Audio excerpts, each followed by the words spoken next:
कुरुक्षेत्र का युद्ध शुरू होने को तैयार है। महाभारत में जिन जिन चरित्रों से हम परिचित हैं वे सभी इस कुरुक्षेत्र के महायुद्ध में शामिल हो रहे हैं। केवल कृष्ण के बड़े भाई बलराम और रुक्मिणी के भाई रुक्मी ने स्पष्ट कह दिया, हमें अपने ही लोगों और संबंधियों को मारना पसंद नहीं, इसलिए हम कुरुक्षेत्र युद्ध में भाग नहीं लेंगे। बाकी लगभग सारे देशों के राजा या तो पांडवों की ओर से या कौरवों की ओर से युद्ध कर रहे हैं, मगर उदुपी राजा की सेना एक अनोखे तरीके से दोनों पक्षों का समर्थन कर रही है। वे युद्ध में शामिल हुए बिना युद्ध के दौरान दोनों सेनाओं के लिए भोजन पकाने और परोसने का काम संभालेंगे। खैर, वह दिन आ ही गया जिसकी सभी को प्रतीक्षा थी। यह कुरुक्षेत्र युद्ध का पहला दिन है। भोर हो चुकी है। उधर कौरवों की 11 अक्षौहिणी सेना खड़ी है और इधर पांडवों की 7 अक्षौहिणी सेना। कौरवों की ओर रथों पर दुर्योधन, भीष्म, कर्ण, द्रोणाचार्य, कृपाचार्य, शल्य सभी मौजूद हैं और पांडवों की ओर रथों पर धर्मराज युधिष्ठिर, धृष्टद्युम्न, भीम, नकुल, सहदेव और अंत में परंतु सबसे अहम 5 सफेद घोड़ों वाले रथ पर गांडीव धनुष थामे अर्जुन विराजमान हैं, जिसके सारथी स्वयं भगवान श्री कृष्ण हैं। भीम ने धर्मराज से कहा, भैया अब मुझसे और इंतजार नहीं हो रहा, और कितना देर रुकेंगे, रणभेरी बजवा दीजिए। यह सुनकर धर्मराज अपने रथ से उतरकर अकेले ही कौरवों की सेना की तरफ बढ़ गए। अर्जुन यह देख व्याकुल होकर कृष्ण से बोले, कृष्ण, धर्मराज अकेले ही कौरवों की ओर जा रहे हैं। अगर उन्होंने भैया को मार दिया तो राजा ही नहीं रहेगा और युद्ध वहीं रुक जाएगा, मतलब दुर्योधन की जीत। पता नहीं वे भैया के साथ क्या करेंगे, कृपया उन्हें रोकिए। कृष्ण ने हल्का सा मुस्कुराते हुए अर्जुन से कहा, अर्जुन घबराओ मत, धर्मराज को सब मालूम है। उसे कब क्या करना है ये हमें बताने की जरूरत नहीं, हमें उसके लिए डरने की भी जरूरत नहीं है। चलो हम भी उसके पीछे चलते हैं। इतना कहकर कृष्ण और पांडव धर्मराज के साथ कौरवों की सेना की ओर बढ़ गए। धर्मराज सीधा भीष्म के पास जाकर उनके चरणों में प्रणाम करते हुए बोले, मुझे आशीर्वाद दीजिए तातश्री। भीष्म ने विजयस्तु कहकर धर्मराज को आशीर्वाद दिया। धर्मराज ने विनम्रता से कहा, तातश्री, आपने मुझे विजय का आशीर्वाद दिया है, लेकिन मेरी विजय तभी हो सकती है जब शत्रु पक्ष के लोग मरें, और आपको तो मृत्यु ही नहीं आ सकती। कृपया मुझे इतना बता दीजिए कि आपकी मृत्यु कैसे हो सकती है ताताश्री। इस पर भीष्म हल्के से मुस्कुराए और बोले, युद्ध तो अभी शुरू ही हुआ है पुत्र, अभी तक न किसी का सिर कटा न किसी का रथ टूटा, और तुम इतनी जल्दी में क्यों हो? मेरा यह शरीर दुर्योधन के राज्य का अन्न खाकर जीवित है, इसलिए यह शरीर कौरवों का है, पर मेरा मन तुम्हारा है। समय आने पर तुम्हें सब बता दूंगा। तुम युद्ध करो और तुम्हें वह फल अवश्य मिलेगा जिसकी तुम कामना करते हो।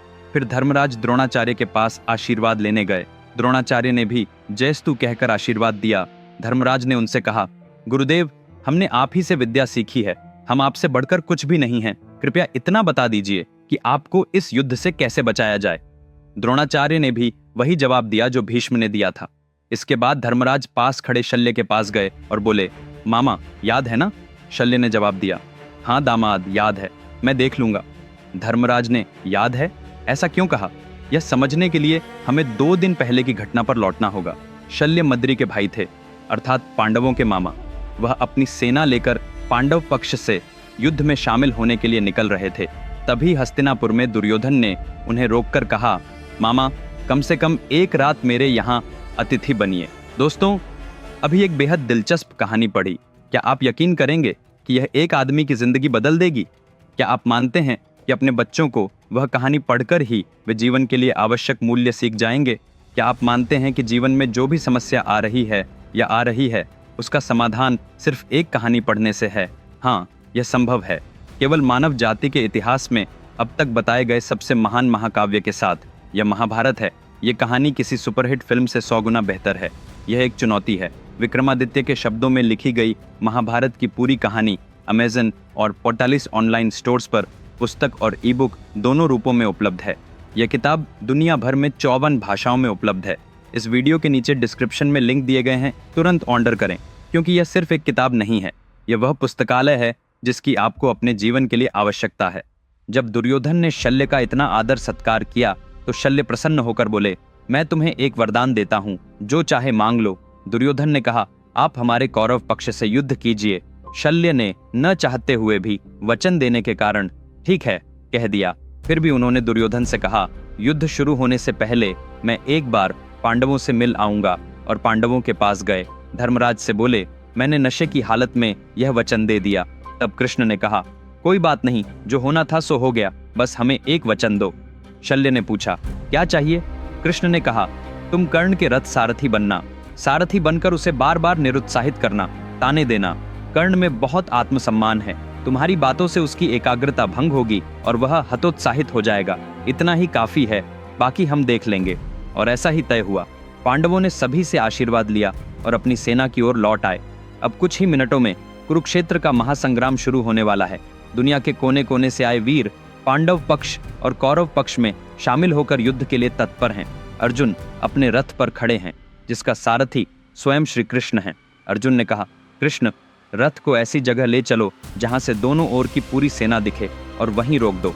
कृष्ण ने रथ को इस तरह बीच में ले जाकर रोका कि इधर पांडवों की सेना और उधर कौरवों की सेना साफ दिखाई देने लगी। अर्जुन ने गांडीव हाथ में थामा, दोनों ओर देखा तो कहीं शत्रु दिख ही नहीं रहे थे। चारों ओर बस अपने ही बंधु बांधव, भाई, चाचा, ताऊ, गुरुवर, पालने पोसने वाले स्वजन, लाखों सैनिक, घोड़े, हाथी, सभी अपने लोग दिख रहे थे, जिनसे कभी प्रेमपूर्ण संबंध थे। अर्जुन की आंखों में आंसू भर आए। गांडीव उसके हाथों से छूटकर गिर गया। वह रथ पर ही घुटनों के बल गिरकर बिलख कर रोने लगे। कृष्ण ने अर्जुन को इस स्थिति में देखा और हैरानी से पूछा, अर्जुन, यह क्या हो गया? इस समय तुम इस तरह क्यों रो रहे हो? बताओ क्या हुआ? अर्जुन बोला, कृष्ण, मुझे समझ नहीं आ रहा कि मैं यह युद्ध क्यों कर रहा हूँ। क्या राज्य के लिए, राजभोग के लिए? अगर उन राजभोगों का मूल्य अपनों का खून बहाना हो तो मुझे ऐसा राज्य नहीं चाहिए। मुझे अभी किसी चीज का मोह या इच्छा ही नहीं है। भले स्वयं इंद्र आकर मुझे अपना सिंहासन दे दें, फिर भी मैं नहीं चाहता। यह युद्ध लड़कर मुझे क्या मिलेगा? बस अपनों का विनाश। दोनों ओर के सैनिक मरेंगे, उनके परिवार उजड़ जाएंगे, उनकी पत्नियां बर्बाद हो जाएंगी और सारा राज्य नष्ट हो जाएगा। मुझे तो सब कुछ छोड़कर संन्यास लेकर भीख मांगकर गुजारा करना ज्यादा सही लग रहा है। अब भले दुर्योधन खुद आकर मुझे मारने की कोशिश करे, मैं हथियार नहीं उठाऊंगा, न अस्त्र चलाऊंगा। निहत्था होकर उसके सामने खड़ा रहूंगा। अगर वह एक प्रहार से मेरा सिर काट दे तो भी मुझे परवाह नहीं। अपने लोगों का वध होते देखने से बेहतर है कि मैं खुद दुर्योधन के हाथों मर जाऊं। मुझे ऐसे संदेह हो रहे हैं जो कभी नहीं हुए। इस रक्तपात से आखिर फायदा किसे होगा? मानव जीवन का अर्थ क्या है? मुझे कुछ समझ नहीं आ रहा। अब मैं यह युद्ध छोड़कर संन्यास लेने जा रहा हूँ कृष्ण। ये सब वह गहरी पीड़ा से कह रहा था। कृष्ण ने उसकी बात सुनी और बोले, अर्जुन, ये तुम कह रहे हो? सचमुच मैं अर्जुन से ही बात कर रहा हूँ या किसी और से? कृष्ण समझ गए कि अर्जुन को गीता का उपदेश देने का यही सही समय आ गया है। दोस्तों, अगले एपिसोड में कंटेंट एक अलग लेवल का होगा, इसे मत चूकिए। चलो अगले शनिवार उसी समय फिर मिलते हैं।